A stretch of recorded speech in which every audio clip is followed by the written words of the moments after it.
ಒಬ್ಬ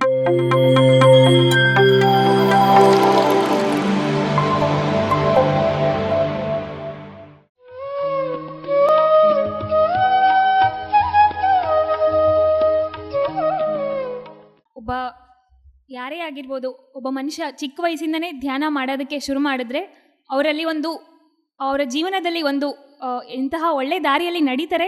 ಹಾಗೆ ಎಷ್ಟು ನಮ್ಮ ಲೈಫ್ ಬಗ್ಗೆ ನಮಗೆ ಕ್ಲಾರಿಟಿ ಇರುತ್ತೆ ಅನ್ನೋದು. ಸೊ ಅದೇ ರೀತಿ ನನ್ನ ಒಂದು ಧ್ಯಾನ ಅನುಭವ ಹೇಳಬೇಕಾದ್ರೆ, ನನಗೆ ಧ್ಯಾನ ಚಿಕ್ಕ ವಯಸ್ಸಲ್ಲೇ ಪರಿಚಯ ಆಗಿತ್ತು.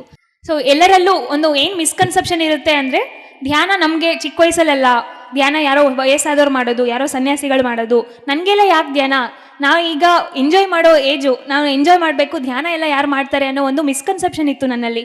ಸೊ ಆದರೆ ನಿಜವಾಗ್ಲೂ ಧ್ಯಾನ ಮಾಡ್ತಾ ಸೇವೆ ಮಾಡ್ತಾ ನನಗೆ ಅರ್ಥ ಆಗಿದ್ದೇನೆಂದರೆ, ಧ್ಯಾನ ಕಲ್ತ್ಕೊಂಡ್ರೇ, ಧ್ಯಾನ ಮಾಡಿದ್ರೇ ಲೈಫಲ್ಲಿ ನಿಜವಾದ ಎಂಜಾಯ್ಮೆಂಟ್. ಧ್ಯಾನಕ್ಕೆ ಮುಂಚೆ ನನಗೆ ಎಂಜಾಯ್ಮೆಂಟ್ ಅನ್ನೋದೇ ಗೊತ್ತಿರಲಿಲ್ಲ. ಇವಾಗಲೇ ನಾನು ನಿಜವಾಗ್ಲೂ ನನ್ನ ಜೀವನನ ಅಷ್ಟು ಅದ್ಭುತವಾಗಿ ಎಂಜಾಯ್ ಮಾಡ್ತಾ ಇದ್ದೀನಿ. ಧ್ಯಾನ ನಾನು ಯಾವಾಗ ಸೀರಿಯಸ್ ಆಗಿ ಮಾಡೋಕ್ಕೆ ಸ್ಟಾರ್ಟ್ ಮಾಡಿದೆ ಅಂದರೆ, ಯಾವಾಗ ನನ್ನ 10th ಬೋರ್ಡ್ ಎಕ್ಸಾಮ್ಸ್ ಇತ್ತು, ಆಗ ನಾನು ಫಸ್ಟ್ ನನಗೆ ಧ್ಯಾನ ಮಾಡಬೇಕು ಅಂತ ಸೀರಿಯಸ್ನೆಸ್ ಬಂದಿದ್ದೆ, ಯಾಕಂದರೆ ಎಕ್ಸಾಮ್ ಟೆನ್ಷನಿಂದ.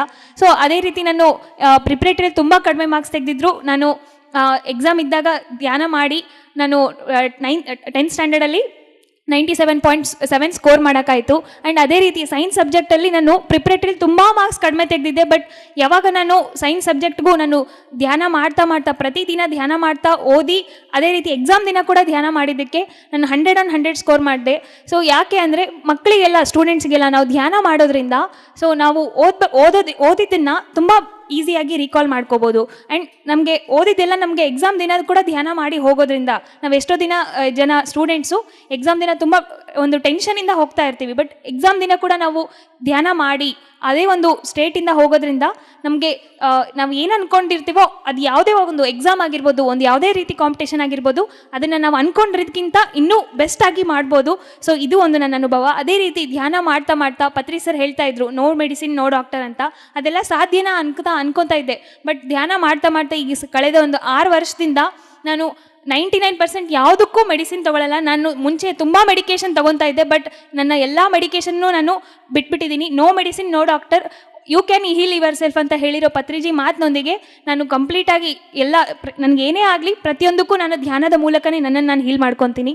ಇನ್ನು ಸರ್ವಿಸ್ ಅಂತ ಬಂದಾಗ, ಸೊ ಮುಂಚೆ ಧ್ಯಾನ ಮಾಡೋಕ್ಕಿಂತ ಮುಂಚೆ ನಾವೆಲ್ಲರೂ ನಾನು ಹೇಳಿದ್ದೇ ಕರೆಕ್ಟು, ನಾನು ಅಂದ್ಕೊಂಡಿದ್ದೆ ಸರಿ ಅಂತ ಅನ್ನೋ ಒಂದು ಭಾವನೆಯಲ್ಲಿ ಇರ್ತೀವಿ. ಆ ರೀತಿ ಕೂಡ ನನಗೂ ತುಂಬಾ ಅಹಂಕಾರ ಇತ್ತು, ತುಂಬಾ ಈಗೋ ಇತ್ತು. ಬಟ್ ಧ್ಯಾನ ಮಾಡ್ತಾ ನಾವು ಎಲ್ಲರನ್ನ ಅರ್ಥ ಮಾಡ್ಕೊಳ್ಳೋಕ್ಕೆ, ಹೌದು ನಾವು ಸರಿ ಅವರು ಸರಿ ಅನ್ನೋ ಒಂದು ಭಾವನೆಗೆ ಬರ್ತಾ ಸೊ ನಿಜವಾಗ್ಲೂ ಆ ಒನ್ನೆಸ್ ಅನ್ನೋದನ್ನು ಯಾವಾಗ ಎಕ್ಸ್ಪೀರಿಯೆನ್ಸ್ ಮಾಡ್ತೀವೋ ಅದಕ್ಕಿಂತ ದೊಡ್ಡದು ಇನ್ನೇನೂ ಇಲ್ಲ. ಸೊ ನಾವು ಎಲ್ಲರಲ್ಲೂ ನಮ್ಮನ್ನು ನಾವು ಕಾಣೋದಕ್ಕೆ ಶುರು ಮಾಡ್ತೀವಿ. ಸೊ ಅದು ನನಗೆ ಮುಖ್ಯವಾಗಿ ಆಗಿರೋ ಒಂದು ಗ್ರೇಟ್ ಅನುಭವ ಅಂತ ಹೇಳ್ಬೋದು. ಅದೇ ರೀತಿ ನಿಜವಾಗ್ಲೂ ನಮ್ಮ ಜೀವನದಲ್ಲಿ ಎಲ್ಲ ಇದ್ರೂ ಕೂಡ ನನಗೆ ಇನ್ನೂ ನನ್ನ ಲೈಫಲ್ಲಿ ಇನ್ನೂ ನನಗೇನೋ ಬೇಕು, ನನಗಿನ್ನೂ ಏನೋ ತಿಳ್ಕೊಬೇಕು, ಇನ್ನೂ ಏನೋ ಮಾಡಬೇಕು ಅನ್ನೋ ಒಂದು ಫೀಲಿಂಗ್ ಇತ್ತು. ಬಟ್ ಯಾವಾಗ ಧ್ಯಾನ ಮಾಡೋಕ್ಕೆ ಶುರು ಮಾಡಿದೆ, ಪತ್ರಿ ಸರ್ ಒಂದು 18 ಪ್ರಿನ್ಸಿಪಲ್ಸ್ನ ತಿಳ್ಕೊಂಡೆ, PSSM ಏನು ಕೆಲಸ ಮಾಡ್ತಿದೆ ಅನ್ನೋದನ್ನು ತಿಳ್ಕೊಂಡಾಗ ನಿಜವಾಗ್ಲೂ ನಾನು ಹುಟ್ಟಿರೋದೇ ಇದಕ್ಕೋಸ್ಕರ, ನಾನು ಮಾಡಬೇಕಾಗಿರೋದು ಇದೇ ಕೆಲಸ, ಇವಾಗ ನನಗೊಂದು ಪರಿಪೂರ್ಣತೆ ಅನ್ನೋದು ಬಂತು ಅನ್ನೋ ಒಂದು ಭಾವನೆ ನನ್ನಲ್ಲಿ ಮೂಡ್ತು. ಆಗ್ಲಿಂದ ನನಗೆ ಸಾಧ್ಯ ಆದಷ್ಟು ನನಗೆ ಯಾರೇ ಸಿಗಲಿ ಅವರಿಗೆ ಧ್ಯಾನ ಹೇಳ್ಕೊಡ್ತೀನಿ. ಅದೇ ರೀತಿ ನಾನು ಎಷ್ಟು ಸಾಧ್ಯ ಅಷ್ಟು ನಾನು ಇವಾಗ ಆಲ್ಮೋಸ್ಟ್ ಮೈಸೂರಲ್ಲಿ ನಾವು 10,000+ ಸ್ಟೂಡೆಂಟ್ಸ್ಗೆ ಎಲ್ಲ ಕಡೆ ಹೋಗಿ ಧ್ಯಾನ ಹೇಳ್ಕೊಟ್ಟಿದ್ದೀವಿ. ನಮ್ಮ ಅಮ್ಮನ ಜೊತೆ ಹೋಗಿ ಗಂಗಾವತಿಯಲ್ಲಿ ಎಷ್ಟೋ ಶಾಲೆಗಳಲ್ಲಿ ಧ್ಯಾನ ಹೇಳ್ಕೊಟ್ಟಿದ್ದೀವಿ. ನನಗೆ ಸಾಧ್ಯ ಆದಷ್ಟು ಸಿಕ್ಕ ವೆಜಿಟೇರಿಯನ್ ರ್ಯಾಲಿಗಳಲ್ಲಿ ಹೋಗಿ ಅಲ್ಲಿ ಪಾರ್ಟಿಸಿಪೇಟ್ ಮಾಡೋಕ್ಕೆ ಟ್ರೈ ಮಾಡ್ತಾ ಇರ್ತೀನಿ. ಅದೇ ರೀತಿ ಈ ರೀತಿ ಒಂದು ಕಾರ್ಯಕ್ರಮಗಳಲ್ಲಿ ಕೂಡ ಮನಸಾರೆ ಇಷ್ಟಪಟ್ಟು ನಾವು ವಾಲಂಟಿಯರ್ ಸರ್ವಿಸ್ ಮಾಡ್ತಾ ಸಾಧ್ಯ ಆದಷ್ಟು ನಮ್ಮಿಂದ ಒಂದು ಸಪೋರ್ಟನ್ನು ಕೊಡೋದಕ್ಕೆ ಟ್ರೈ ಮಾಡ್ತಾ ಇದ್ದೀವಿ. ಸೊ ಈ ಒಂದು ಎಲ್ಲ ನಾವು ಯಾವಾಗ ಒಂದು ಸ್ಟೆಪ್ ಹಾಕ್ತೀವೋ, ಸೊ ಯೂನಿವರ್ಸ್ ನಮಗೆ 99 ಸ್ಟೆಪ್ಸ್ ಹಾಕಿ ನಮಗೆ ಸಹಾಯ ಮಾಡುತ್ತೆ ಅಂತ ಹೇಳ್ತಾರೆ. ಸೊ ಅದೇ ರೀತಿ ನಾನು ಇನ್ನೂ ಹೆಚ್ಚು ಕೆಲಸ ಮಾಡ್ತಾ ನಮ್ಮ ಇಡೀ ಪೈಮಾ ಟೀಮ್ನೊಂದಿಗೆ ಪತ್ರಿ ಸರ್ ಸಂಕಲ್ಪ ಆಗಿರುವ ಧ್ಯಾನ ಜಗತ್, ಪಿರಮಿಡ್ ಜಗತ್, ಶಾಕಾಹಾರ ಜಗತ್ತಿಗೆ ಪೈಮಾ ಕೂಡ ಒಂದು one of the main pillar ಆಗಿ ವರ್ಕ್ ಮಾಡ್ತಾ ನಾವು ಈ ಒಂದು ಸರ್ ಸಂಕಲ್ಪವನ್ನು ನಿಜ ರೂಪಕ್ಕೆ ತರಬೇಕು ಅನ್ನೋದೇ ನಮ್ಮ ಉದ್ದೇಶ. ಸೊ ಇದೇ ರೀತಿ ಇನ್ನೂ ಹೆಚ್ಚು ಮಾಡಬೇಕು ಅನ್ನೋ ಒಂದು ಹಂಬಲ ಕೂಡ ನಮ್ಮೆಲ್ಲ ಪೈಮಾ ಮಾಸ್ಟರ್ಸ್ಗಿದೆ. PMC ಕನ್ನಡ ಚಾನೆಲ್ ಅನ್ನು ಲೈಕ್ ಮಾಡಿ, ಶೇರ್ ಮಾಡಿ, ಸಬ್ಸ್ಕ್ರೈಬ್ ಮಾಡಿ ಮತ್ತು ಮಾಡಿಸಿ. ಎಲ್ಲರಿಗೂ ಧನ್ಯವಾದಗಳು.